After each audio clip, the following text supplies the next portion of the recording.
एक छोटे से गांव में रामू नाम का एक लड़का रहता था।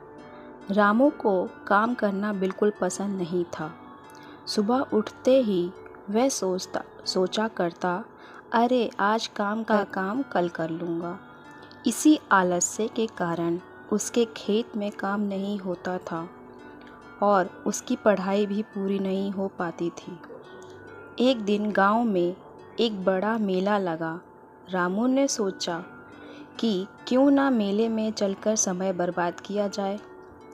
वह पूरी सुबह सोता रहा और दोपहर को मेला देखने चला गया।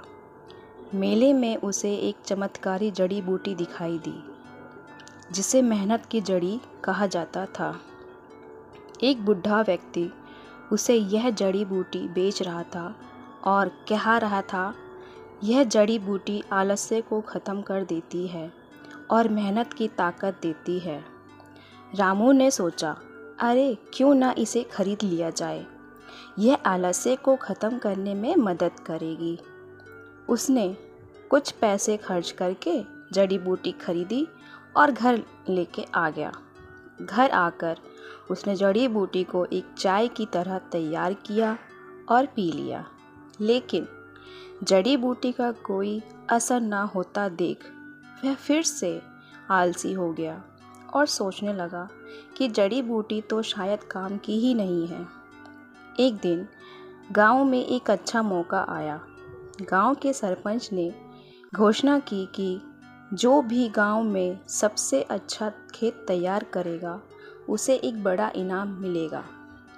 यह सुनते ही सभी लोग अपने अपने खेतों में मेहनत करने लगे। रामू ने सोचा कि अगर वह भी मेहनत करेगा तो शायद वह इनाम जीत सकता है। लेकिन उसकी आदतें इतनी गहरी थी कि उसे समझ में नहीं आ रहा था कि कहाँ से शुरू करूं। फिर उसने सोचा, मैंने मेहनत की जड़ी बूटी खरीदी है, शायद उसकी मदद से मैं अपनी आलस्य की आदत को बदल सकता हूँ। उसने जड़ी बूटी की मदद से खुद को प्रेरित किया और खेत में काम करने लगा। रोज़ सुबह जल्दी उठकर खेत की जुताई, बीज बोना और देखभाल करने लगा। धीरे धीरे रामू की मेहनत रंग लाई। उसका खेत हरा भरा और फल फूल से भरा था।